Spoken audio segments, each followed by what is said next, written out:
When I was in high school, I was madly in love with the head cheerleader, and for a while I thought she loved me.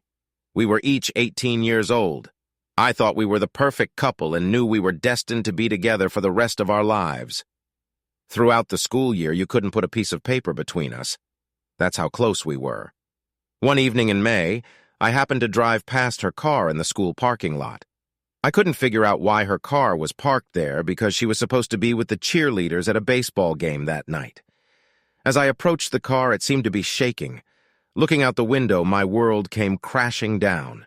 The love of my life was having fun with some idiot. As I raced down the road, wandering without purpose, some part of me considered jerking the steering wheel sharply to the right. There were plenty of trees I could crash into, but I didn't and headed home. Perhaps my folks would have some good advice on how to deal with my broken heart. When I got home, my parents weren't there. Instead, there was a note that they were going out on one of their dates and would be home late. It was as if a shroud of sadness had descended on me. I went into my father's office and tried the door of the gun safe. I knew it held his birdshot gun, a double-barreled Beretta 12 gauge, and a service pistol left over from his days on the police force. My father's precaution in locking up his firearms may have saved my life that night. I was that upset. Now, as an adult, thinking back on that night, I wonder why it affected me so much. But the teenage brain is not noted for its rationality, and what seems insignificant to an adult can be overwhelming to an 18-year-old. I laid down on my bed, waiting for my parents to return, but fell asleep. I woke up the next morning, still dressed and covered with a blanket. When I opened the window shade, the light of the morning sun streamed into the room. It was a gorgeous spring day. As I walked down the stairs and into the kitchen, I saw my mom making breakfast and my dad reading the newspaper with an unchanging cup of coffee in his hand. You could tell from their looks and body language that the date night was a success. These two people still loved each other after 25 years of marriage. I was overcome with shame at the thought of how hurt they would be if, when they came home, they found the bloody, lifeless body of one of their children. The three of us spent the next hour talking. I was lucky to have that kind of relationship with my parents. I left the table with a deeper understanding of my own importance and plans for the near future. I didn't say another word to the girl. Any attempt by her to speak to me was met with icy silence. I thought about it, but I didn't even ask her to return the expensive necklace I had given her the previous month for her 18th birthday. A necklace I had spent a month's salary on while working part-time at the local grocery store. After a week of this treatment, she stood at my front door with tears in her eyes. My grandmother was in the house that day and opened the door. After listening to the girl's pleas, my grandmother simply said, "What are you waiting for, young lady? You've been caught having fun with another guy. My grandson is not going to stand by and make a fool of himself. You better get on with your life because Jeff did." With those words, she closed the door. It was too late to find a date to prom. My ex-girlfriend went with that creep. I don't know if they had a good time at the dance, but their classes after prom.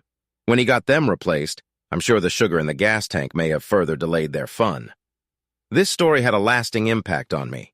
I became a little colder, less emotional, and vowed to never be a jerk again. More than one blossoming love interest was cut short when I felt a girl couldn't be relied upon for 50 years. I couldn't be relied upon for fidelity. 10 years later. Jeff, what the hell is this? My wife Emma stood over my chair holding a piece of notebook paper in one hand and a used book in the other. I hadn't had time to read this book, recently purchased online from a used bookseller, and it was sitting in the bookcase with the others on my to-read shelf. For some reason, I ignored the paper and focused on the book because that's what I thought she was asking about. But I was puzzled because Emma never gets upset when I buy books. In fact, she usually reads and appreciates the books I choose. It's The Wrong Man, James Neff's comprehensive investigation of Sam Shepard's trial for the destruction of his wife. You know, The Fugitive. Now it was Emma's turn to be perplexed. Not the book, mister.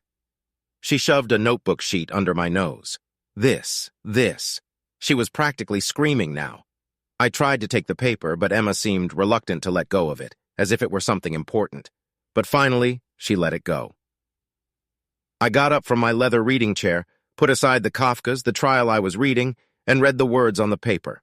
They were handwritten in a distinctly feminine cursive. Jeff, you need to divorce that witch you're married to before she drives you so crazy that one day you destroy her. I will wait for you, but not forever. Your love. Daddy, postscript. Just so you know, we had fun one last time until I see the divorce papers. Signed. I reread the note twice, trying to make sense of it all. Could this really be someone's joke? I looked up from the note and saw the fire in Emma's eyes. Emma, I have no idea who this is from or what it means. Where did you find this? Emma held out the book to me. It was in your book. Don't play dumb just because you were too stupid and left it there. I spent the next half hour trying to explain that the book had been bought online, and I hadn't had a chance to look through it. The note must have belonged to the previous owner, but what are the odds that the owner's name matches mine? Speaking of a perfect storm, the timing for this couldn't be worse. First off, I made the mistake of getting close to a female coworker in the office last year. Sharon Roberts and I flirted a bit, and it ended up going out to dinner one night, our first dinner together. Sharon cut to the chase and proposed to me. I was tempted. It was a time when my marriage to Emma was at its lowest point. We were both spending too little time on marriage and too much time at work trying to woo our bosses. Plus, Sharon was like a dream come to life. I didn't give in to temptation, but Sharon's offer stirred reality and conscience in my stupefied brain. I knew I had to go home and fix my marriage. I loved Emma. When I got home that night, I told Emma that we needed to fix what I thought was broken, but I had made a huge mistake in admitting my near intemperance. Things hadn't been smooth sailing for a few weeks, but I'd managed to convince Emma that she was the only woman in my life, and she seemed to believe me until this evening when Emma found the note in the book. Second, I had been working more in the office for the past 3 months. It was justifiable. I was looking at a nice bonus and possibly a promotion if I could complete the current project on time and on budget.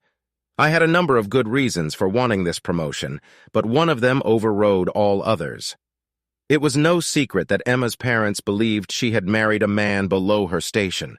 Emma's father was a CFO at the largest independent bank in the state. He went to an Ivy League school. Emma's mother was a graduate of Vassar University. Emma went to Princeton. I graduated from Kent State University. My MBA from Wharton hardly made a difference in her parents' world. Had I been promoted, I would have been on my way to the top by now. But lately, time away from home had become a point of contention.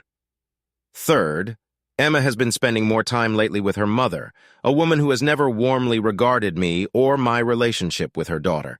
Last week, Emma and I had a pretty big fight about time spent at work. Words were said and unpleasant ones on both sides. But the worst part was that when Emma said that her mother was right about me, that I was a cheat and unworthy of her, I called her mother a witch. Yes, I used the same word the author of the cryptic note used to describe Jeff's other wife. Could this nightmare have gotten any worse? Yes, it could, and it did. Now you, the reader, are probably questioning the accuracy of my story.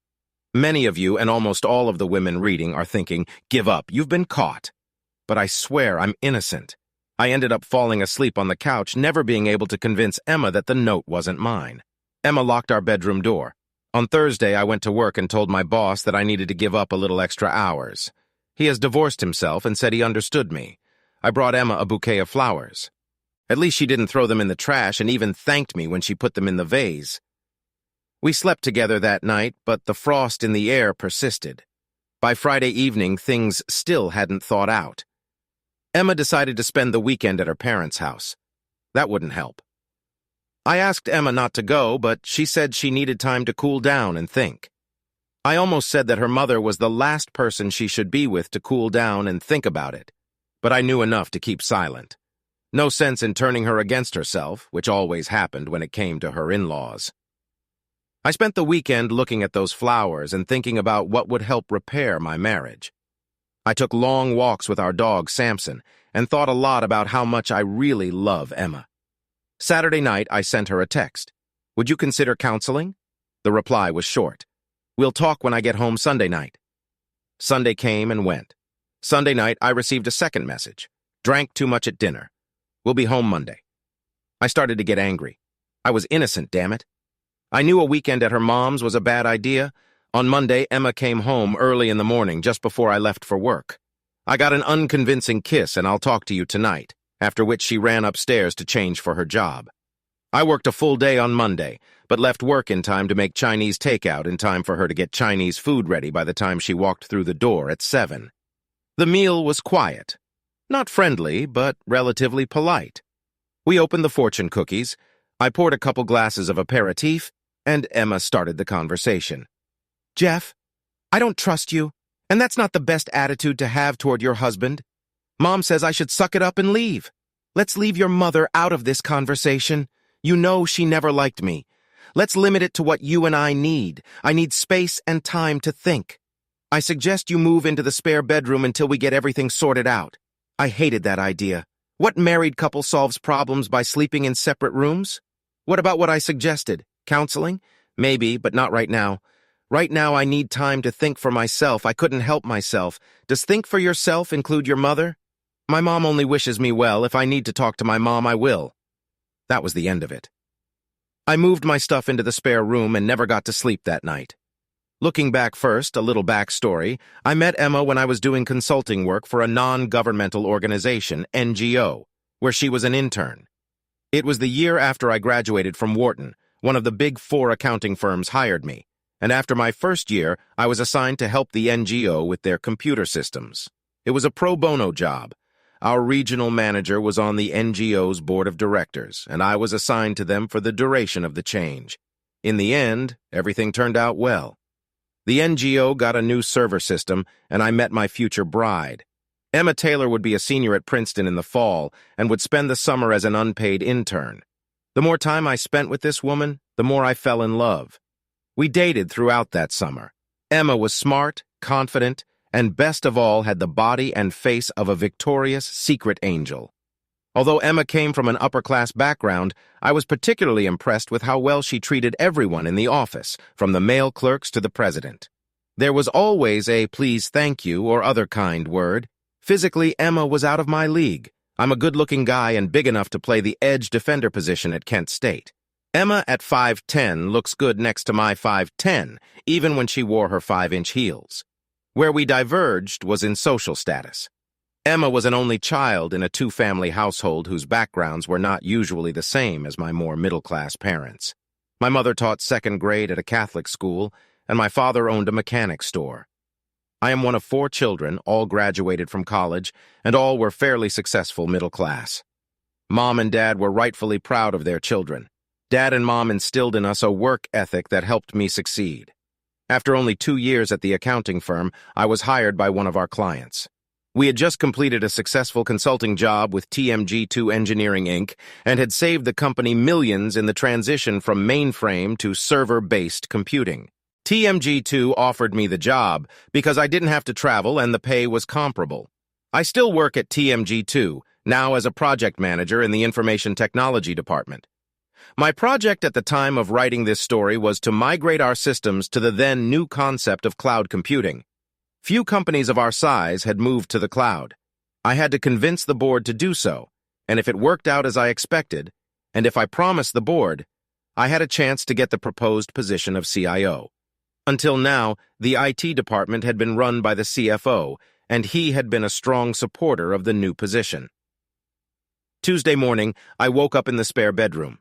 It took me a few moments to get my bearings, but when I went downstairs, the coffee was ready. Emma was upstairs in the shower. I considered joining her for a moment, but decided to give her the time she had asked for. After drinking a cup of coffee, I headed to the guest bathroom and began to get ready for work. All week, the relationship remained strained. Emma had been spending long days at work, so I decided to do the same and get back to my project. I think my boss was pleased. He probably thought my marriage problems were solved, and I didn't give a hoot. Friday afternoon, I sent Emma a text. "Can I take you out to dinner tonight? You pick the restaurant." 10 long minutes later, I got her reply. Going to my mom's, spending the weekend, this was ridiculous. I immediately called her, and she politely replied, "How can we work on our marriage or your trust issues if you're not home? I told you I needed time. It's only been a week. You have to respect my wishes." I tried my best to remain calm and made my case to her for staying the weekend, but all my arguments went unheeded. She finally agreed to consider my third request for counseling. Will I see you before you leave for Manhattan tonight? No, I've already packed my bags. I'll probably be back Monday night. I'll stay the weekend and go straight to work from New York. Another weekend, just Samson and me. 2 more days of me trying to figure out how to fix what was broken. On Saturday, I had an idea. I found the number of the used bookstore where I'd bought The Wrong Man and talked to the salesperson. Hello, I bought a used copy of The Wrong Man from your store. You shipped it to me 3 weeks ago. Inside was a romantic note written by someone named Jeff, which is also my name. My wife found the note and is accusing me of having an affair. I need to speak to Jeff, who the book belonged to. The salesman had the nerve to laugh. Man, what are the odds? A book called The Wrong Man, owned by 2 guys named Jeff, and even with a love note inside. The clerk was pissing me off. Look, this isn't funny. My wife needs assurances that I'm not the Jeff who got the note from this woman. Does your system track buyers and sellers? Yes, if the guy is registered with us. A lot of people who sell us their used books have accounts and are in our system. But I can't give you a name or phone number. What if you take my name and phone number and contact the other Jeff and ask him to call me? I can do that. What's your name so I can trace the book? Jeff Parker. As in the author? I was puzzled. What author? He laughed again. T. Jefferson Parker. He writes mysteries. This conversation was idiotic, but I had to ask. What does the letter T stand for? I don't know. Maybe Thomas's? Your guess is as good as mine. I've never heard of him. I don't read fantasy mysteries. All right, forget that Parker guy. I'm Jeffrey Parker, not Jefferson, and I don't have a T in my name. I gave him my phone number and was pleasantly surprised when my phone rang 20 minutes later. My name is Jeff, and I'm told you have a found note written to me. Is this some sort of blackmail? No, it's not blackmail. I bought a book called The Wrong Man That Belonged to You. Inside was a note from a woman named Terry. I need you to tell my wife that the note was written to you, not me. The note was in a book. Hell, I've been looking everywhere for that stupid bitch's note. If my wife found it, I'd be dead. I can't believe it ended up in that book. Jeff, pay attention. I need you to tell my wife what happened. No way. I dodged that bullet. Terry has passed it, and I'm still married, and I'm going to keep it that way. He hung up. It took me 5 minutes to calm down and gather my thoughts. I dialed the number that popped up in the received calls log on my cell phone. It answered. Hello? Jeff, it's Jeff. I've changed my mind. This is blackmail. If you don't send me a notarized statement that Terry sent you a love note, your wife will get a notarized letter from me with a copy of Terry's note. How's that sound, man? That's cold. Probably not as cold as it's been in my house since Terry's note was found by my wife. Okay, but you'll promise it's over, right? I promise. Just send a statement. Remember, it has to be notarized or my wife won't believe it. Here's my address. Don't hesitate. Get it done early in the week. Looking back, 2 becoming lovers. Emma and I were working for an NGO and had only been dating for 5 weeks when we first made love. By the time the summer was over, Emma and I had become very exclusive. During her senior year, I spent most weekends driving 60 miles to Princeton. We spent Thanksgiving at her parents' apartment near Central Park. While she wasn't openly hostile, the coldness coming from her mother was obvious, but I figured I would eventually win her over, most people reacting positively when I tried to befriend her.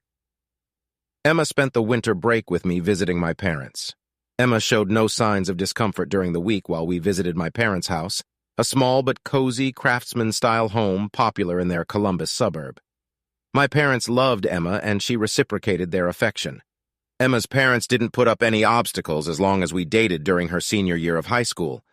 In retrospect, I think Lois and Jonathan Taylor assumed that this was her fling. I was her first exclusive relationship that lasted more than a few months. Their approach was to sit back and let things fade away naturally. This approach had always worked in the past, and there was no reason to believe it wouldn't work for the weirdo from Ohio. By June, we were engaged. With a decent income and a relatively stable schedule at TMG2, I asked Emma to marry me, and she agreed. Emma appreciated that we would be living in Philadelphia, and visiting her parents in Manhattan would not pose a hardship. Now that I had proposed and Emma had said yes, her mother panicked and began lashing out at Emma to get her to change her mind. Emma confronted her mother, insisting that I was the one and she was getting married. Eventually, her mother agreed, helped plan the wedding, but never stopped trying in very subtle ways to undermine our marriage. I didn't realize how serious she was until much later. Her parents' attitudes have complicated my choices lately as well. Should I be free to spend more time with my wife, who was now pursuing her career? Or should I spend that time working to become a C-level manager in her company, earn a position and income she could be proud of, and perhaps show her parents that she had not made a mistake in choosing me as her husband? This is the same choice that many young professionals face. Not many find the perfect balance.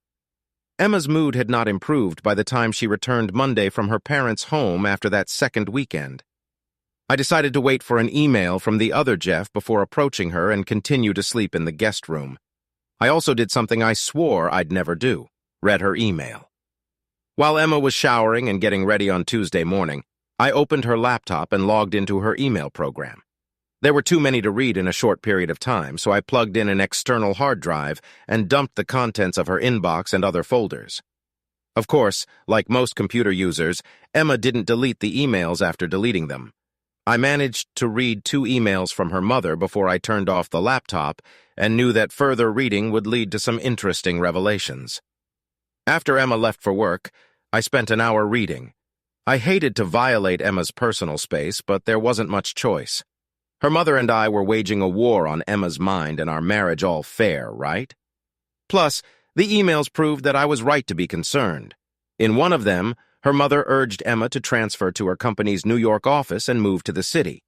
There was also a letter from some guy, Grant Martin, talking about a dinner party at her parents' house they were both attending and wanting to start corresponding. As cold as our relationship was, reading Emma's letters gave me hope for our future. In response to her mother's sarcastic comments, Emma professed her love for me and her hope that our marriage would survive. Her mother was equally adamant that there was little hope. In several letters, she mentioned my confession about Sharon Roberts, essentially telling Emma that I must have cheated on her with Sharon and who knows how many other women, including this last one, referring to a note from Terry. Emma's only email to Grant Martin was in response to his email. She reminded him that she was married, hoped our marriage could be saved, and asked him to respect her wishes to be left alone. Tuesday, I spent my free time reading all of this. Tuesday night, I came home in a good mood, which only improved when I checked the mail. There was a letter from the other Jeff. He must have really wanted this to be over. I opened the envelope and there was a notarized statement confirming that he was the same Jeff who owned the book and left a note inside from Terry. He even apologized for the trouble it had caused. Emma came home that evening where grilled steaks, a salad, and a bottle of Merlot were waiting for her. We ate before I handed her a letter from the other Jeff. When Emma read the letter, her eyes clouded over. She got up from her chair, sat on my lap, and kissed me. "That makes me very happy, Jeff. Almost as happy as I am to have you back in my arms. It's been too long. Would you like a glass of wine?" "Yes, Jeff. There should be a bottle of Chardonnay in the refrigerator. Would you mind pouring me a glass?" "Sure. Is there any water?" "No, I don't want to urinate all night. Just wine, thanks." I went down to the kitchen, poured her some wine, and got myself a beer. I set the wine on the nightstand. I could see the determination on Emma's face as I lay down next to her. "You don't know what it's like, Jeff. Wondering if your mother and father love you or if you're just another fashion accessory of society. Think about how differently you were raised. How your mother and father accepted me into their lives even when I first met them. Then compare that to how my mother and father treat you." I interrupted her. "They never liked me." Emma gave me her look, the same one she gave me when I interrupted her. "You think it's just you? How many times have you seen any warmth toward me, their own daughter?" I had to admit it was rare, but assumed it was a reaction to her marrying me. I remained silent and nodded for her to continue. "Now imagine you're a young girl and your parents react this way to your presence. And when you turned 10, they sent you to boarding school. I never thought they didn't like you. I only assumed they were treating you the way they've always treated me, with cold indifference. Tell me, Emma, what has this to do with our love and marriage? Why has it suddenly become important to you? Because 3 or 4 months ago my mom called me and we went out to lunch. Mom said she wanted to build the relationship and was sorry that we had drifted apart. She threw an emotional lifeline into our relationship, and I'll admit I wanted that. Since then, she and I have spent more time together. She told me how proud she was that I graduated from Princeton with a bachelor's degree and was very complimentary of my career. I told my mom that we were thinking of starting a family. Admittedly, she advised me to wait. My mother said that was what caused her career to crash when my father insisted she get pregnant. She thinks she was too young to have a child, and that's one of the reasons we were never close. She blames her father for this and says, "You are doing the same thing to me, making me lose my individuality and fulfillment." I was struck by that last statement.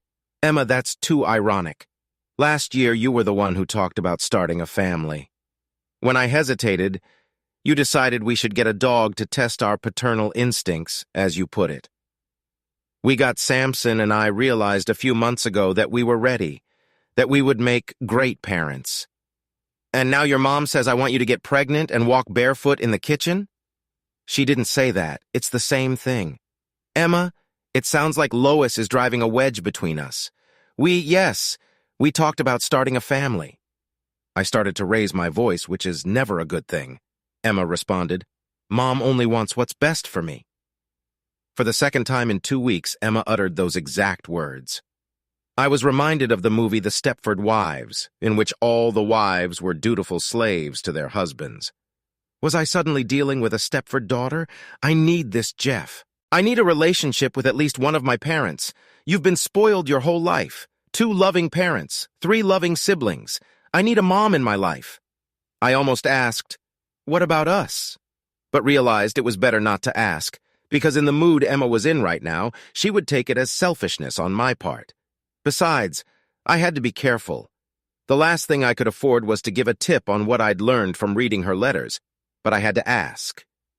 "Is there someone else, Emma?" Emma sat up and looked me straight in the face, her eyes burning into mine. "Hell no, Jeff, no! I would never cheat on you. I had to defend myself. I'm worried about this whole weekend in New York. I'm worried because you're an attractive woman and I know your parents have an active social life. I know that men are bound to like you and ask you out on dates." Was that too much to say? Emma's reply didn't sound suspicious.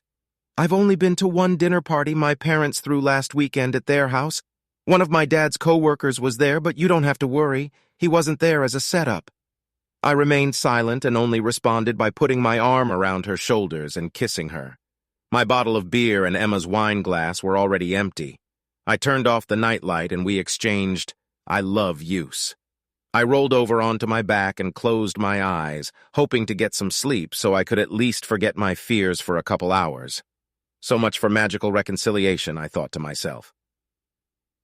The next night I checked Emma's phone while she was making dinner. Damn, 2 calls from her mom today and both lasted over 30 minutes. I was totally screwed. During dinner, I decided to take a chance.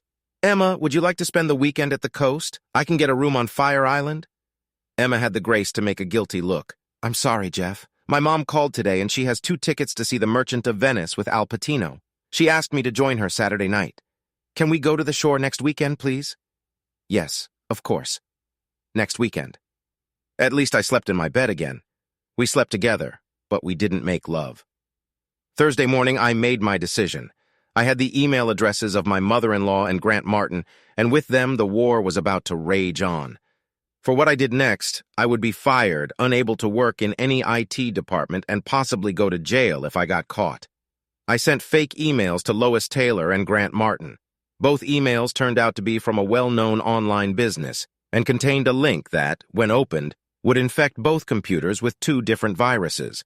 One virus would allow me remote access to each computer, and the other was a key logging virus that would record everything typed on the keyboard, including user IDs and passwords.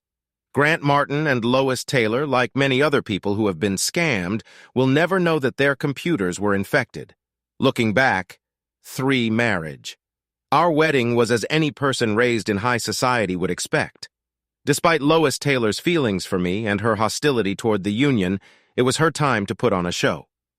My parents, brother, and sisters were there with their spouses and children, but we kept the other guests to a minimum. Mr. and Mrs. Taylor showed no such restraint. Every Tom, Dick, and Harry was invited and probably attended. What a farce.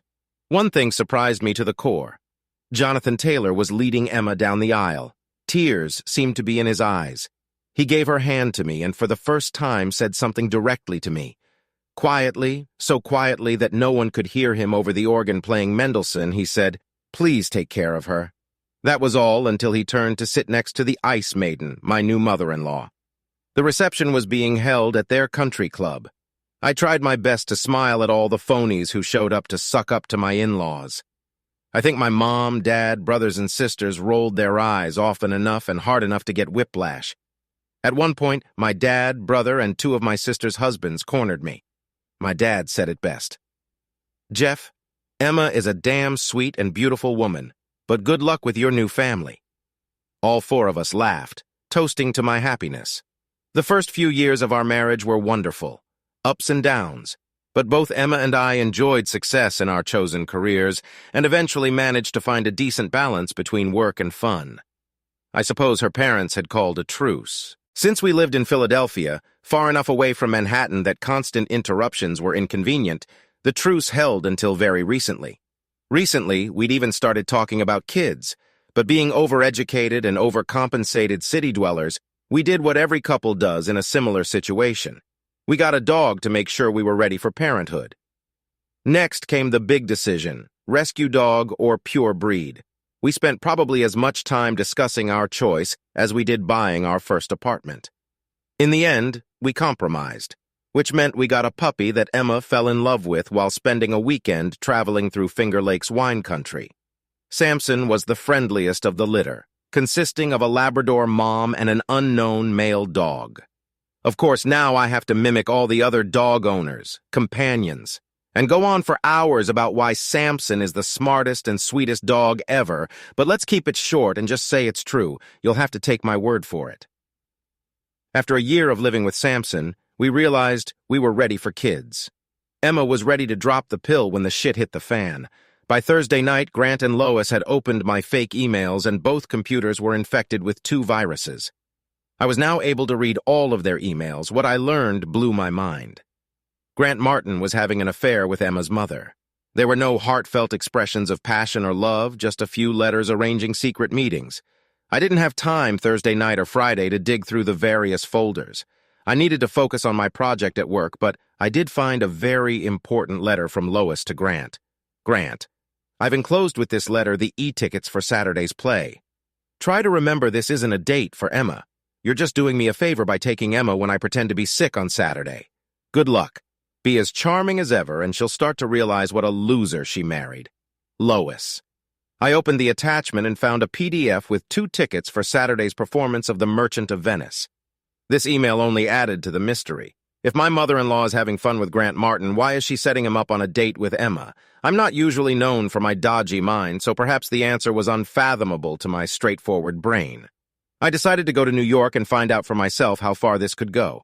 I set Samson up for an overnight stay at a local kennel and slept very soundly.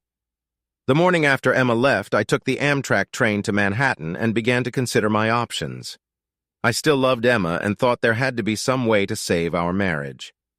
By the time I arrived at Penn Station, I had a plan of action ready. I bought a Yankees cap and baseball jacket, a cheap camera, and a bag of almonds. When I had 2 hours to spare, I walked into a grocery store on 43rd Street that served an excellent Reuben. I tried not to drink too much coffee or water. It could have been a long night. At 6:30, I sat on a park bench across the street from her parents' house. I hadn't been sitting there more than 15 minutes when I heard a voice beside me. "What agency are you from?" I turned around and saw a pretty woman standing there. "What do you mean?" "Well, you're obviously keeping an eye on this building. I assume you're following someone. So what detective agency do you work for?" "I don't work for an agency. My wife's parents live there, and I think she's planning to go on a date with another man tonight. I'm just watching to see if she'll go for it or not." "I'm sorry to hear that, but it explains why you're such a bad judge of character." "Look, don't be so obvious, and what kind of camera is that? You'd have to be 20 feet away from them to get a single clear shot." She unzipped her coat to show me a nice Canon with a zoom lens. "Here, step back to me. When you see your wife point at her, I'll take a couple decent pictures for you. Why would you help me? For the $100 you'll give me when I email them to you. Believe me, they'll be worth your money. What makes you think I'm following someone? Because a quarter of the residents of this part of the park are private detectives keeping an eye on one of those 4 buildings across the street. Plus, the Yankees cap. All the private detectives who come to town take a Yankees or Mets cap, thinking that's how they'll fit in. I took you for a small-town PI chasing a deadbeat wife, but I didn't think you'd turn out to be an asshole husband." Her words hurt, but she continued her monologue. "This part of town is a hotbed of crooks and a gold mine for detectives. Too much money and too little morality. Everyone here is entitled. I'm watching the building next to yours, waiting for some rich lawyer to walk out the door with his mistress. His wife is out of town and hired us to get some evidence of what he's up to. Perhaps he has a prenup. I'll still be here tonight to capture the two of them coming back from dinner. It's going to be a long night." She held out her hand. "I'm Karen with an E. I watched Emma's building while my new friend talked. Men and women were going in and out, the doorman opening the front door and the doors of cabs or limos for the tenants. I didn't know what Grant looked like, so all I had to do was wait for Emma to come out of the door and see who she was with. As soon as Karen finished her introduction, Emma came out with a man I assumed was Grant. There they are." Karen picked up her camera and clicked the shutter a few times. She was so damn fast. She must have gotten at least 4 shots before they got in the cab and drove south. "Gotcha. Now what?" "Now I focus on the building next door. From what I can tell, it's a little early for them. Let's go over here and sit for a minute." We went and sat on a park bench across from the neighboring building. "First things first. If you send me your email address, I'll send pictures. It'll cost you $100. If you want, I'll take some pictures when they come back. And if I can get them, are you willing to part with another $100? "Sure." "Okay, here's the thing. If you give me the asshole's name, for another $300, I'll do a little digging and give you a little information. If we do that, we have to sign a contract to make it legal." "I'll sign a contract with your agency?" "No, I'm a freelancer. Today, I'm working as a contractor for the agency the lawyer's wife hired. And it's okay for me to hire you and not the agency?" "Yes. As long as it doesn't interfere with my contract work, I can mind my own business. It's not a conflict." I texted Karen my email address and Grant's full name. We chatted for a while. For some reason, I told Karen the whole background of why I was trying to save a marriage that seemed to be in deep shit. Karen turned out to be a great listener. My curiosity got the best of me. How did this petite lady end up as a private investigator? My preconceived notions, based on my love of film noir and 40s detective movies, had me envisioning Sam Spade or Philip Marlowe.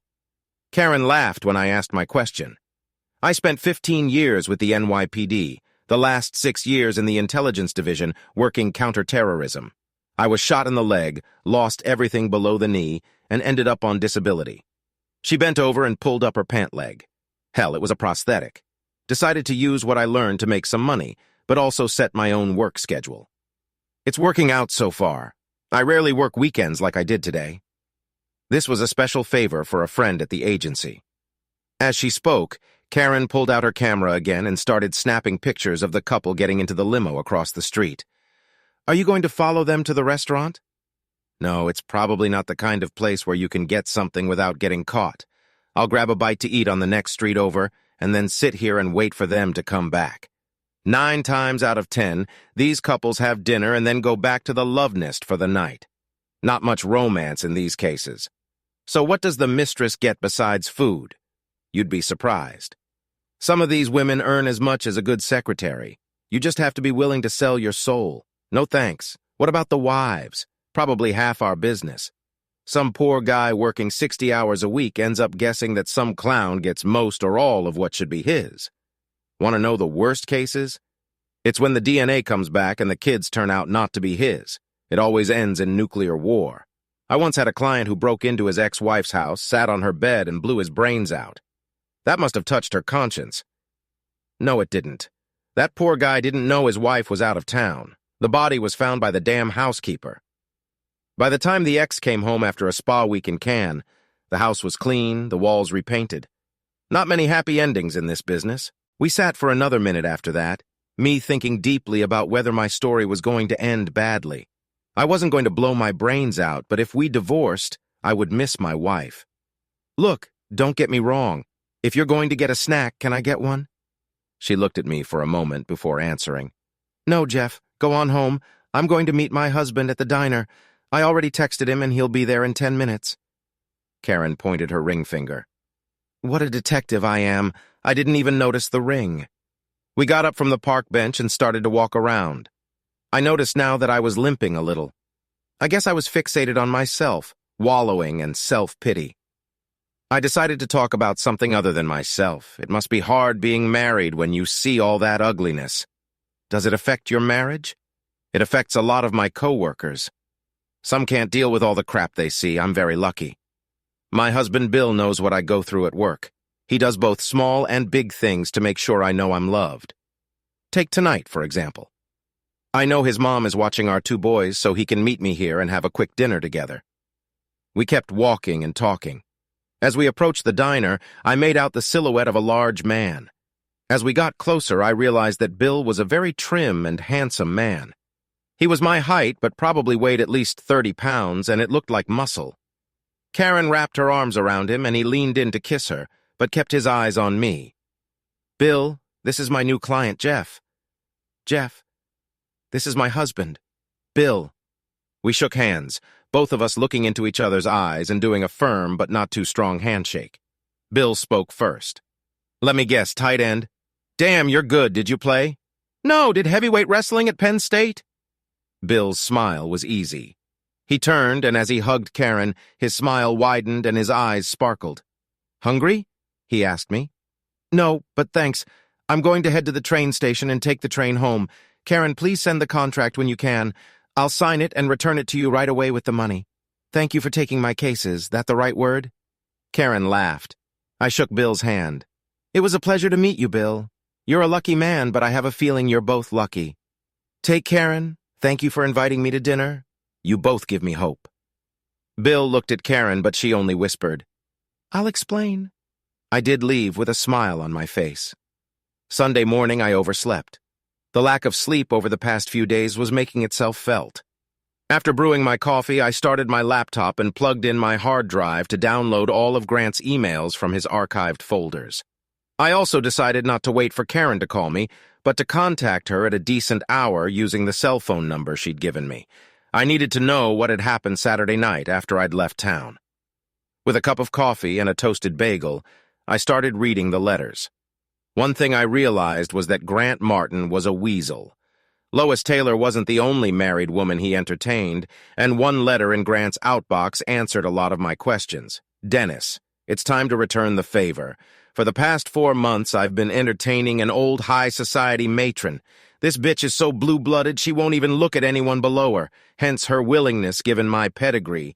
What she doesn't know is that my asshole father disowned me 5 years ago. She's probably wondering why I'm even following some old broad. 2 reasons. Her daughter's a baby. But this old lady is crazy. She's trying to ruin her daughter's marriage to some lowlife so her daughter and I can get married. And then this old content, I can see each other without anyone suspecting a thing. Can you believe that shit? You can't make this shit up. Did I mention I work for her husband and he's a brainless prick? The old bitch is encouraging her daughter to leave her husband, and I'm waiting for her to pick up the pieces. I can guarantee a very long engagement. The daughter will probably be a babe, but too conservative for my taste. And you know I'm not the marrying kind. At some point, this old broad will probably want to talk to my old man. That's not going to happen, and that's where you come in. I'm sending you a cell phone. Keep it charged. When I call, answer it and pretend you're my father. I'll ask her to talk to you. Don't overplay it. Just pick up the phone as soon as possible. Remember, I'm counting on you like you counted on me last year? Let's screw it up. Sorry to be James Bond, but I don't want to take any chances until I have a chance to make a decent buck. Did I mention this old broad is worth millions? Yes, you did. Your brother, TKE Grant. Reading that, I almost felt sorry for Lois for less than a second, and then I realized I was dealing with a snake's nest. This was totally out of my league, and I was hoping someone with Karen's experience would help me figure out the next step. While waiting for Karen Grant's call, I connected to my computer and spent several hours on the internet, including logging into my work server and running several different programs. I watched and recorded everything he did. I now had his user ID and password at the bank. By 2 p.m., I couldn't take it anymore and called Karen on her cell phone. "Hi, Jeff. I've been waiting for your call. Sorry to bother you on a Sunday. Apologize to your husband and kids, but I need to know. Where did you see last night when I left? You'll be happy to know that your wife showed up in the cab just after 10 o'clock. She got out of the cab and walked toward the door. Grant walked beside her and seemed to be trying to persuade her to let him in. She shook her head. He tried to kiss her. She turned away, and he only kissed her cheek before she walked through the door. The doorman must have gotten instructions because he didn't let Grant walk through the door. He turned away, but only after cursing the doorman. By then the cab had left, and Grant must have already paid him back, rather cheeky of him. He must not be turned down very often. In other words, your fiancé didn't succumb to his charms. She got home at a decent time, and nothing untoward happened. Unless you count the fact that she went on a date with another man. I was glad Emma hadn't slept with that jerk, but I was still angry that our marriage was falling apart. Remember what you told me last night? She was set up by her mother.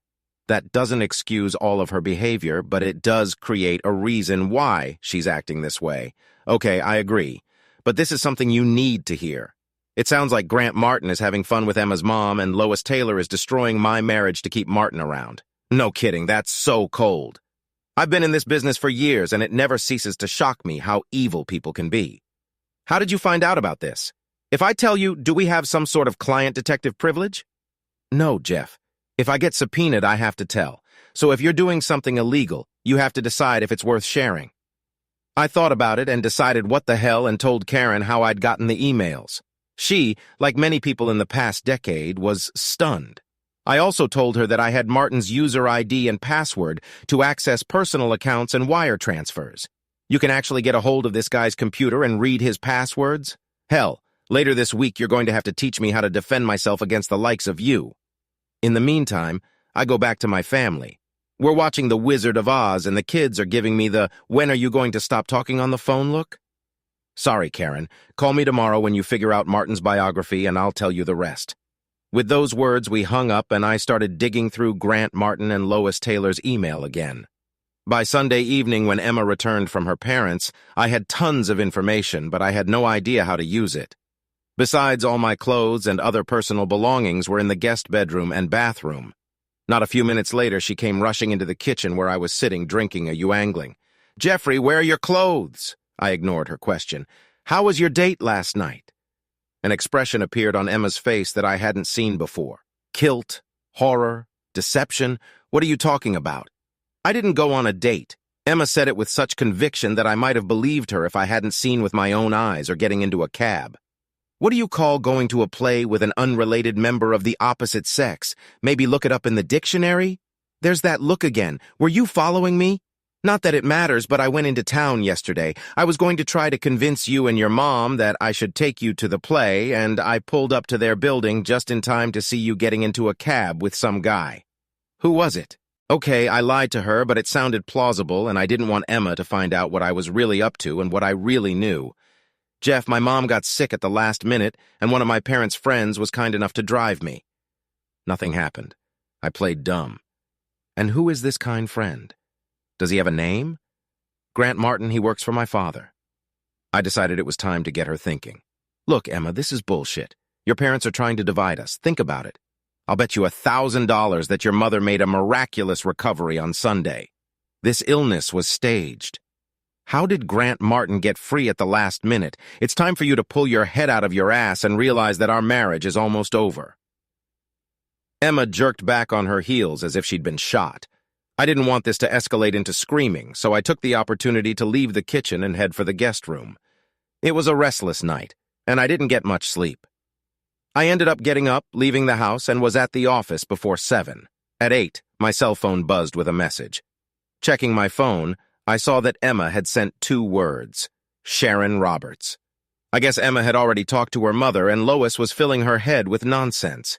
My marriage was rapidly circling the toilet, heading for the sewer. Late Monday night, Karen called me at work. "Are you somewhere so we can talk privately?" I closed my office door. "Yes, I'm in my office. What's up? First tell me again about Grant Martin's position at the bank. I figured you already had it all down, so I focused on the non-work issues." I lowered my gaze to my notes. As far as I can tell from his emails and access authorizations, he's a personal banker. He mostly handles trust accounts and other money management for wealthy clients. Yesterday, I watched him read emails from 3 different clients, 2 of whom asked him to transfer funds from various accounts to other accounts.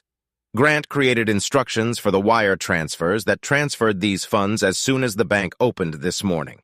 The money was supposed to be transferred this morning. I will be able to confirm this later today when I get to my computer at home. I don't want to use my work computer for that. Did any of those transfers go to foreign banks? One was to an account in France. Some rich kid was studying in Paris, and his father sent money for tuition, room, and board. Karen seemed to think for a few seconds, and there was silence on the line. Then she began to recount what she had managed to find out so far. I spent the morning gathering dirt on our friend. First of all, the guy was having problems in college. I haven't been able to figure it out yet, but it was so bad that his family practically disowned him. He moved to New York to get away from everything that happened out west. Then I talked to a friend in the NYPD. It turned out that last year a college buddy of Martin's had stayed with him for a long weekend. This buddy, Dennis Riley, picked up a young girl at a bar and brought her to Martin's apartment. The girl had a little too much to drink and asked Riley to call her a cab. Martin finally refused and began to impose on the woman. When Riley fell asleep, the woman left the apartment and went to the local precinct and filed a report against Riley. The police investigate, but Riley claims it was consensual. Martin supports Riley. Martin signs a statement accusing the woman. Martin even claims that the woman hit on him after Riley went to bed. He says that's why she was so angry. When it's 2 against 1, the DA refuses to press charges against Riley. The cops wanted to charge the son of a bitch, but the DA said it would be a waste of time and money. So this guy gets away with it because Martin confirms his version of events? About right. I picked up Grant's letter to Dennis and read the first sentence to Karen. Karen paused for a second before replying. Looks like Riley owes Martin a big debt of gratitude for lying to him. How do you feel about doing some damage to those 2 assholes? Someone who rapes a woman and one who lies to get away with it? No doubt about it. What's on your mind? Last night you told me how you managed to get hold of Martin's computer. How good are you? I mean, do you think you can open foreign accounts using his identity? Given his position in the bank, do you think you can transfer his clients' funds? I have computer technical knowledge, but no knowledge of how to open an account. And how illegal do you propose to make it? I don't want to be involved in the theft of funds. If we do it right, no one will lose money. I think we can wrap this guy up tight, but it's something we have to discuss in person. Can you meet tomorrow night? I'd like to bring a friend with me. Karen, I'm sorry, but I have to ask. Why are you doing this without any monetary gain? I agreed to pay you a few thousand just to watch Emma on Saturday night and dig up dirt on Grant Martin. Now all of a sudden we're opening accounts, transferring money and all that. I'll send it for you because I can't afford to pay you more and I certainly can't afford to get caught or go to jail. This is personal, Jeff. Some asshole gave me something to drink and then took advantage of me. I was too embarrassed when I woke up to call the police or go to the hospital. When my roommate returned from her trip home that weekend, she found me crying in our room with no lights on. She convinced me to go to the hospital and the police. Unfortunately, by the time I was checked, there was no sign of it in my system. That was years ago. There are better tests now. I filed a complaint against the boy anyway, but it was he said, she said, and it didn't work out. So to answer your question, I'm doing this for that girl who was abused by Dennis Riley. She deserves to know that not every asshole gets away with it, and Grant Martin is going down for contributing to Riley. They're both scumbags. Karen's voice changed as she told her story. Obviously, it still caused her heartache. I had only known Karen for a few days, having spent less than 3 hours with her on Saturday night and on the phone, but I already knew that I would help her bring these scumbags to justice. As my grandmother used to say, sometimes putting yourself on the line, even if you're breaking the law, is the right thing to do. Before we hung up, Karen told me to send everything I dug up on Martin's computer. Bank accounts, loans, mortgages, etc. I told her she'd get it all tonight. We arranged a time and place to meet on Tuesday night. I made an excuse to Emma that I was working late, but it didn't matter as we danced around each other, hardly spoke and slept in separate bedrooms. Tuesday night I met up with Karen at a quiet pub. As promised, she had a friend with her. Karen introduced him only as Hank. If I had to guess, Hank was a former employee of one of the alphabet agencies, most likely from Langley. After I told Hank that I now had access to Grant Martin's computer and his personal and professional banking systems, he and Karen told me their plan. First, we buy an airline ticket to Dubai for Martin using his credit card. Second, open an account in Dubai for Martin. I'll give you instructions. Dubai is one of the most friendly havens for illicit funds since the Swiss got so much trouble from the U.S. Treasury. Third, arranged for wire transfers of several million to accounts in Dubai to be sent early in the day. This is where I interrupted Hank and turned to Karen. Wait, I said no stealing. Hank answered for Karen. We will make sure none of the funds leave the country. You will make one very minor error in the instructions for transferring the money. That mistake will delay the transfer, and it will look like Martin tried to steal but screwed up. Okay? I thought for a moment, then decided. Okay, so what's next? According to what you found, Martin has a line of credit on the house with over $100,000 unused. He also has another $60,000 in a brokerage account. Both of those accounts are going to be compromised. 2 wire transfers to an account in Dubai, but they'll go through without error. Do you have a problem with that? Not if it's his money going overseas. Good. If he's being milked dry on this side of the Atlantic, it'll prevent him from getting decent representation, which will go a long way toward helping us get his douchey buddy Dennis Riley in order. Karen took this opportunity to add the next step, and here's the final step. You send a letter from Grant to Dennis. Here, read this. Karen held out the preferred letter to me. Dennis. Forget rich old broad. I've got bigger fish to fry. By tomorrow, I'll be rich enough to last a long time, at least until I find another old broad with more money than brains.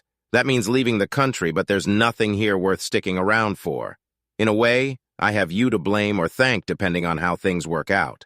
I got a call today from some investigator asking questions about your adventure last year. You should have learned your lesson at the University of Southern California like I did.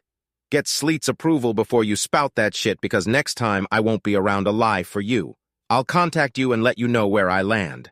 I'm sure the feds will be monitoring this email after tomorrow, so don't bother responding. I will delete this letter as soon as it is posted. I suggest you do the same, your brother, TKE Grant. I finished reading and looked up, smiling. From what I've read in his letters to friends, you've picked up on his style, especially his use of misogynistic language. What's this about the University of Southern California? Karen replied. I found out today why Martin's family disowned him. There were 2 assholes who took advantage of the situation. The girl had a few drinks at the party. She had a reputation for being easily accessible.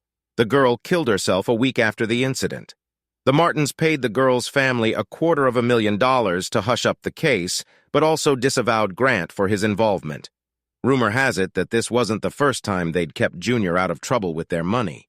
Karen's story strengthened my resolve to put Martin and Riley away, okay? With Hank's instructions, I can do all that. But we need to make sure Grant is in his apartment and not at his computer when all this happens. How do we do that? Grant will be busy. Leave it up to us. Can you do it tomorrow night?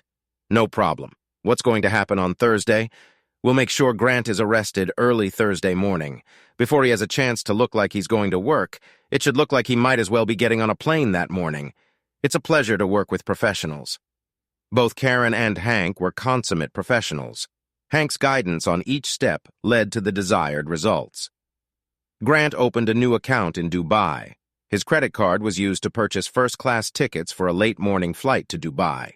The line of credit was set up, as was the brokerage account. The wires were due to ship Thursday morning. I picked one of Grant's wealthiest clients and arranged to have the $5 million transfer ready by Thursday morning. But there was one simple mistake in that wire. The wire never sent. How did they make sure Martin would be in his apartment all night? It was done with the help of an expensive escort that I assume Hank used in his former life working for Langley or whoever. This hottie happened to bump into Grant as he was leaving work and convinced him that she should buy him a drink to apologize for being such a klutz. Grant, being a self-centered egomaniac, decided that it was his charming personality and good looks that convinced the young beauty to have one more drink in his apartment. That's where the experience in subterfuge came in.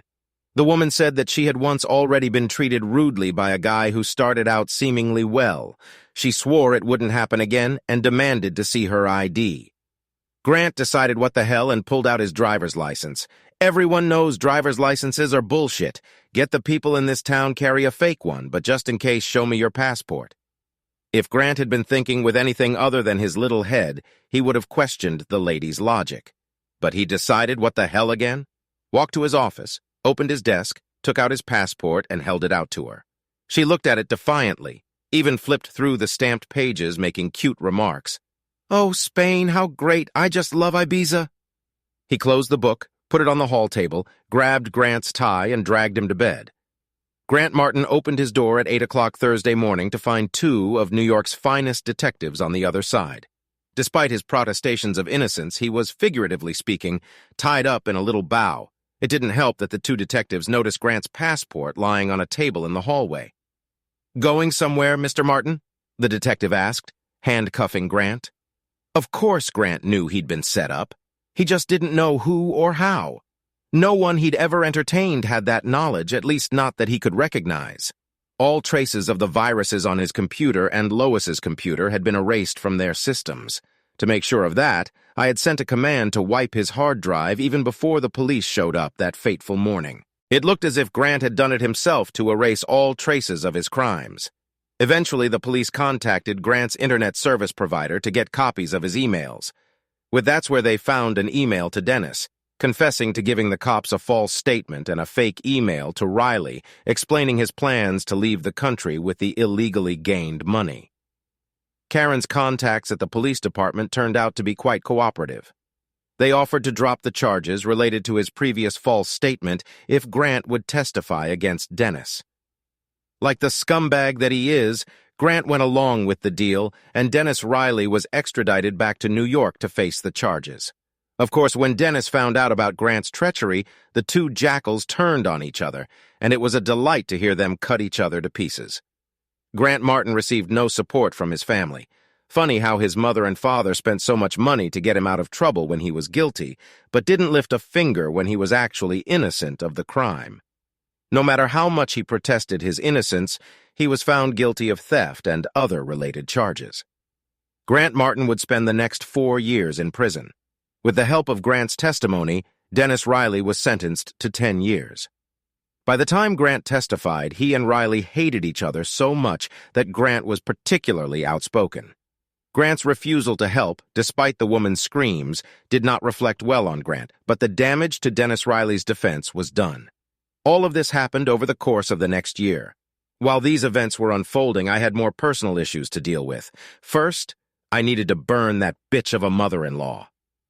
On the afternoon of the day after Grant Martin's arrest, I made an appointment with my father-in-law. "Mr. Taylor, I have some things to show you.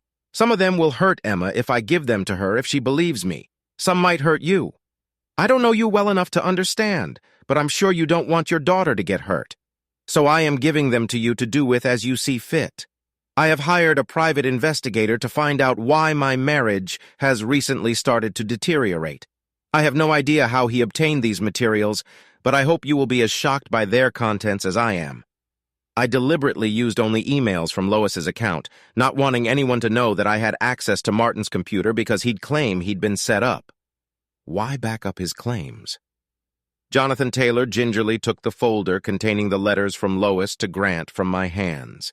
He leaned back in his chair and read for the next 15 minutes, interrupting his reading and only to pour us both a cup of coffee from the carafe behind his desk. Maybe it's my inherent working-class snobbery, but I was impressed that he actually poured the coffee himself rather than ringing some secret buzzer for the maid to come and do it. It wasn't the first time he surprised me that day. I think he did it to gather his thoughts. He looked particularly glum. After finishing the last page, he put the folder down and stared at me. "I thought I asked you not to hurt my girl, knowing that her mother used her in this way would hurt Emma. I'm sorry, sir. In that case, don't show it. I promise not to bring it up during our divorce. So, you plan to divorce Emma? That would hurt her too. Not my option, sir. Your wife seems hell-bent on ending my marriage to Emma, and right now she seems to be convincing Emma that it's the right thing to do. First of all, can we please stop with the sore? My name is Jonathan, and my friends call me Jack. I can assume you don't want to call me Dad. So could you start calling me Jack?" I was stunned, but old habits die hard. "Yes, sir." He looked at me and smiled for just a second, and then asked, "Tell me more about it, because I can't understand how Lois suddenly became so controlling of Emma. What happened?" I told Jack what I had learned over the past 2 weeks. Lois told Emma that she gave up her career for Emma. that she was too young when she married and had Emma, and that you forbade her from pursuing a career. She put a big fat load of guilt on Emma. I captured Jack's attention and decided to lay it all out in the open. I'm sorry, but this next part may seem blatant. Emma doesn't think she had a relationship with you or her mother. When she saw the way my family socialized, she thought something was missing. All the trappings of wealth, writing lessons, schools in Europe, whatever didn't make up for it. When her mother started paying attention to her, Emma jumped at the chance to have that relationship. I didn't know if I was out of line. Jack was hard to read, but I guess that's what makes him a successful businessman. He picked up a folder from his desk and suddenly turned into a real person. Do you have any idea what it's like to turn 60 and discover your life is shit? No, of course not. I'm just ranting now. Emma's mother gave up her career? What a joke. Only if they have openings for manicures and spa treatments. For years, I had to listen to her tell everyone about her dream as a young girl to play women's professional tennis. You actually have to play tennis well to make a living at it. And lowest, after 45 years of lessons, still can't make a backhand. All my adult life, I've spent 90% of my time working at this bank, doing everything I can to make it the most successful and reliable bank of its kind in the Northeast. That's the way I was raised. We were a different generation than you. Few of us are best friends with our wife. When we have free time, we head to the golf course to make connections that will help the business. I spend more time with my foursome of golfers than I do with my wife or daughter. And you know what? My wife wanted it. She showed no interest when I suggested she take golf lessons. She talked me out of it when I suggested taking up tennis. In fact, she said it would prevent her from improving. But until today, I had no real evidence of cheating. I was in blissful ignorance. I was in love with my friends, and I was like, I'm sorry I was the one who brought this to your attention. No, Jeff, I'm grateful to you for giving it to me. It's one thing to get a little love on the side. It's another to be so conniving that you're willing to sacrifice Emma's happiness to keep your lover around. And with one of my employees, talk about tooting our own horns. Every day that little shit walked past me knowing he was having fun with my wife. Well, he won't be entertaining my wife for a while because he was arrested this morning for stealing from one of our clients and providing false information in a criminal case. If everything we heard from the police this morning is true, Grant Martin will be gone for a while. And Lois? Well, unfortunately, Lois has her own trust fund worth millions, which pretty much works in my favor in the divorce. She'll park her ass at the spa or on the tennis court crying crocodile tears. Some Lotharia will pick her up, and I'll be easily replaced. She will lose a bit of social status. Some other wives will avoid her because they will be defending their territory. In this world, we live on a dog-eat-dog basis. She'll also lose her relationship with her daughter, but from what I've read here, Jack picked up the folder. She probably won't care much about that. And Emma? I wonder if it's too late to start a relationship with my daughter. I love her. I really do, but I let her mother control our relationship. Another thing I owe Lois for. By God, I have to find a way to make Lois pay for all the pain she's caused. Maybe not right away, but somehow. In the meantime, Jeff, I want to ask for your help. You say you love Emma if you can look past that. Do you think you can repair your marriage? I don't know, sir. I mean, Jack. Logically speaking, what happened is not her fault. She was manipulated by her mother. And it helps that she didn't get into bed with Martin. At least I don't think so. But emotionally, that's the hardest part. I'm not like you. I just showed you proof of your wife's infidelity and duplicity, and you didn't shed a tear. You were a little angry, but you kept your cool. I, on the other hand, when Emma walked out the door that second weekend, I cried for the first time in my adult life. I don't know how you'd do it. Jonathan Taylor looked at me and made a decision. As I started locking my emotions in a bottle over 40 years ago, let me tell you a story that not many people have heard. When I was fresh out of college, I enrolled in Navy flight school. It was tough, but I passed OCS. I was so proud of myself the day those stripes appeared on my uniform in front of my parents. I was going through flight training when my life became a living hell. I messed up and crashed, broke both legs and my back, and my radar intercept officer, Ted Andrews, was killed. I spent 6 weeks in the hospital. When I was able to walk without crutches, I went to Ted's parents to apologize. I will never forget their faces as they looked at the man responsible for their son's death. I returned to the base of Broken Man. I cried for days. I was useless to the Navy. They gave me an honorable discharge and sent me home. My parents were kind. They placed no additional blame on me. They sent me to Harvard so I could get my MBA and put it all behind me. But not a week goes by that I don't think about what I should have done that day to prevent the accident.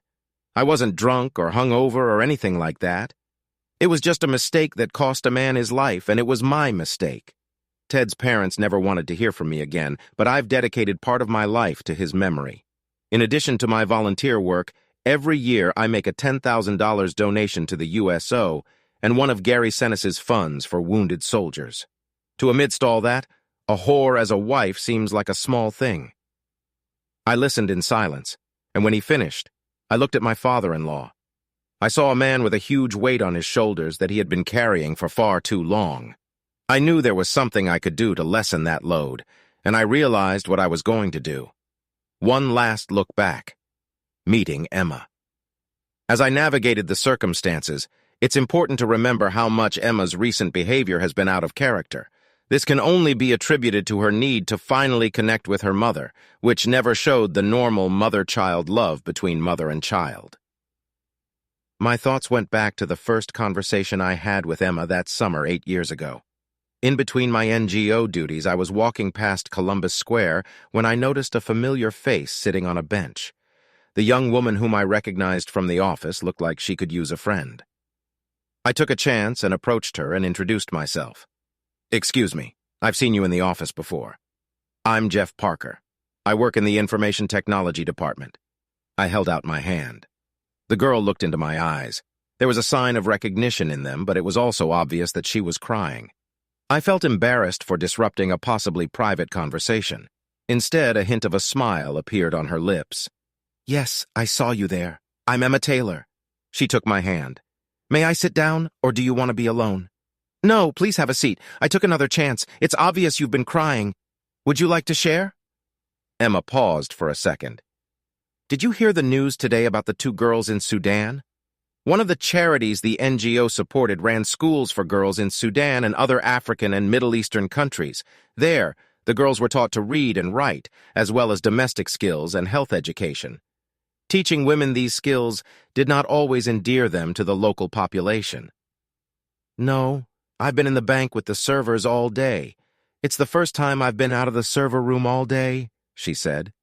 "Yesterday in Juba, 2 sisters were dragged out of class by the girls' grandparents. They were upset that the girls' parents allowed them to read and write, claimed it was applauded by the West to turn the girls against Allah. This morning we received a report that the sisters had been mutilated and had had their clitoris removed. All this was done with the approval of the local imam." I didn't say a word in reply. I had heard of this barbaric practice among some Muslim tribes, but I had never heard of it being applied to women until today. Emma began to cry again, but then went on. "What I cannot understand is how people who claim to follow a God can think it right to destroy what that same God created." She paused. "Do you think we're doing some good out there, or are we just creating a bigger mess?" "I won't pretend to know the answers to your questions, Emma. But my grandmother taught me something when I was a kid. I was visiting my grandparents on their farm when a big thunderstorm hit. We saw a big funnel cloud, and the 3 of us tried to corral all their chickens into the barn. There were probably 20 of the 25 chickens in the barn when Grandpa closed the door and told me to go to the basement. I started to protest, not understanding why we were abandoning the homeless. Grandma set me straight. "If you try to save everyone," she said, "you'll probably end up saving no one."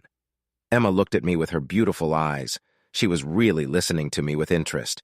"I think you could apply your grandmother's philosophy to what your organization does. Try to save as many of these young women as possible from a life without hope. You'll never save them all, but you shouldn't lose sight of the positives while you're saving as many as you save. Your grandmother seems like a wise woman. But what do you mean by you? Don't you work for an NGO? Not exactly. I am under contract with KPMG. When I am done converting systems, I will go on another assignment with another company. That's the life of a consultant. In 2 months, I could be in California or Virginia. It must not be easy to make friendships. I can't imagine such a nomadic life. I've only lived in 2 places in my entire life, here in Manhattan and where I go to school in Princeton. One of my prep school was 5 miles from the university. You use the present tense. Are you still in school? Yes, I have one more year left at Princeton. I'm here as a summer intern. Does that mean you're working here without pay? Yes, but that's not a problem. One thing my father believes in is community service. He gives me a decent allowance on top of paying for school. Money isn't a big problem.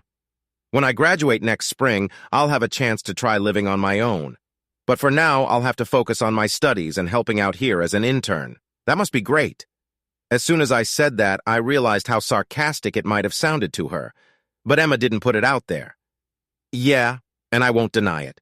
I have friends at school who have to watch every penny or borrow money to pay tuition and rent. Having a disposable income takes away the need to be a student. As Emma spoke, I realized how different this woman was from many of the wealthy people I'd met in Wharton and beyond. Over the course of our 30-minute conversation, Emma expressed sympathy for two strangers in Sudan and for her classmates at school. I later learned that on the same day we talked in the park, Emma had been hit by a cab on her way to work. She had a large bruise on her thigh, but that wasn't talked about until a few days later. This was a woman worth knowing, but before I could say a word, she surprised me again. Jeff, since you said it's hard to make friends while wandering the planet, would you like to have dinner with me sometime? Of course I said yes. And so began our friendship with Emma, a friendship that grew into a relationship that is now jeopardized by her mother's evil meddling. Leaving my father-in-law's office, I took the train and returned home. An hour later, Emma walked through the door to find dinner on the stove, a bottle of breathable Merlot and a dozen red roses on the table. It took her a few moments to notice the 3 sets on the table. I see we're expecting guests. Who? Your father. My father. What about my mother? Has something happened to my mother? Please tell me. No, nothing happened to your mother. Your father and I just want to talk to you about some things. Go wash up. He'll be here any minute. Goodness, Jack rang the bell right away. I don't think I would have been able to restrain Emma for long. Perhaps my plans for a quiet dinner were naive. The wine was poured and the pasta was on the plates. But as soon as we sat down at the table, Emma wanted to know why her father was here without her mother. Jack fell on his sword and began to tell Emma what her mother had been doing for the past few months. Emma became hysterical, crying, "No, no, no, no," until Jack led her out from the table and sat down with her on the couch, and Emma cried on his chest. I cleaned up the kitchen and let them have some alone time. I took Samson for a walk. When I returned half an hour later, Emma met me at the door, her eyes still red. Jeff, I'm so sorry. Please tell me you want to stay together. Please, Jeff, I want to. Emma, I never stopped loving you, and I never wanted to be your husband. My biggest fear was that you changed your mind and were going to leave me. I was so stupid. But I told you how important it was for me to communicate with my mother. Now that's over with. What about your father? My father wants to mend the relationship, but he's afraid I'll be wary of his motives, given what happened with my mother. We'll take our time, but first he wants me to work on the damage I've done to our marriage. Father will be going on vacation soon. He'd like to take us both to an island in the Bahamas for as long as we can be free from work. Pleased to get to know us both better. That's great, babe. We'll work out the details later, but for now, that's just great. Come on, let's go try to eat. I heated up dinner in the oven. The pasta isn't al dente anymore, but I'm sure it will be delicious. The 3 of us sat down at the table again and took the first step on the long road to healing. Old habits die hard, and my father-in-law was not affected. Despite his best intentions to take a full 2 weeks vacation and spend it with us on the island, it took almost a year. In the meantime, he spent almost every weekend with us, bonding with a daughter he regretted never really knowing. Like me, when Emma and I first met, he was pleasantly surprised that she turned out to be such a lovely, selfless girl. Having Jack become involved in our lives helped Emma recover from her mother's betrayal. Emma and I spent those months putting the pieces of our marriage back together. It was made easier by the fact that Emma had never cheated on me or lost her moral compass. The night of the play with Grant was chaste. Not that Grant wasn't trying his best to make something happen, it was just that he ran into the wrong woman, something he wasn't used to with all the horrors he usually tried to bed. We ended up spending a week with Emma and Jack on Cat Island in the Bahamas. Emma spent another 4 days after I left to be alone with her father, and I needed to get back to work because of new responsibilities. My project was completed on time and on budget. My reward was the coveted title of IT director, as well as a nice bonus and a pay raise. Speaking of bumps, Emma had to be convinced that she could still wear a bikini on the island, even with such a nice bust. Paul Jonathan Parker, named after both grandfathers, was born just over a year after that heated pasta dinner. Claire Emma Parker, Claire's my mother's name, was born 2 years after PJ. Jack retired when he turned 63 and does his best to spoil his grandchildren. He even bought a small apartment nearby that he uses as a second home. Things weren't so good with Lois. Jack had divorced her shortly after we'd met that Thursday afternoon.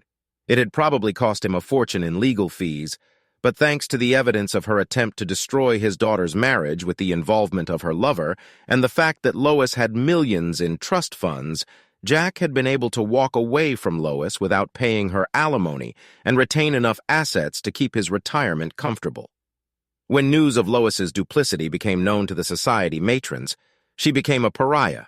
Everyone knew she was a snake, but they didn't know how low she could sink. Lois moved to Palm Beach first, but her reputation followed her. She'd been denied membership in the local tennis clubs, and in her 9 months in Florida, she'd never made a single friend, not one pretend friend. Palm Springs was next in line, nothing like a few thousand miles to get rid of a bad odor. Although Lois had been allowed to join the beautiful people, her millions might have swayed. She couldn't compete with the young wives for men's attention. Lois made the mistake of many aging women with low self-esteem. She went to a plastic surgeon. Unfortunately, she ended up looking like one of those crazy clowns with the weird smile and crazy eyes.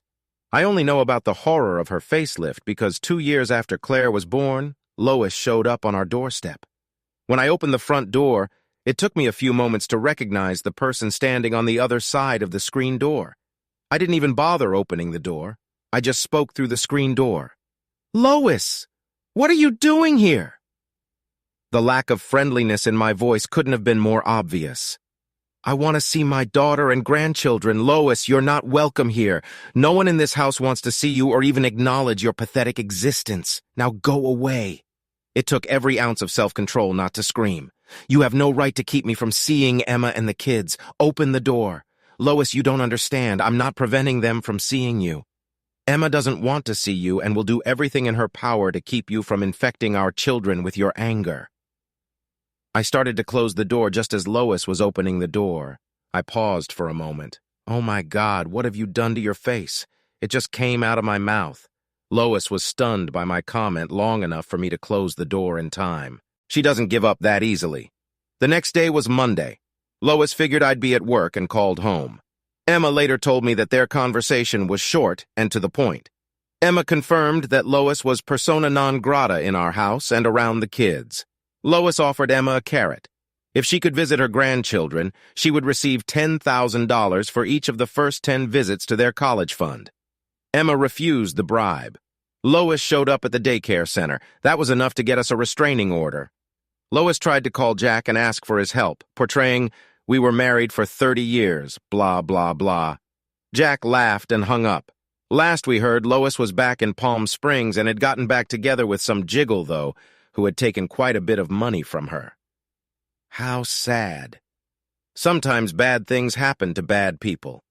It reminded me of my last action against Grant Martin. Using an assumed name, I sent Martin a letter. It was a short poem, only 8 sentences. It read, "He's innocent," your lawyer said. "But the jury thought otherwise. For the crime that sent you to the bottom of the barrel, there are forces that come to the rescue." "I'm innocent," you said again, "but karma and justice went hand in hand. And now you realize, asshole, that you just screwed the wrong person. Thanks for watching. I hope you enjoyed it. So subscribe to my channel and watch the next video.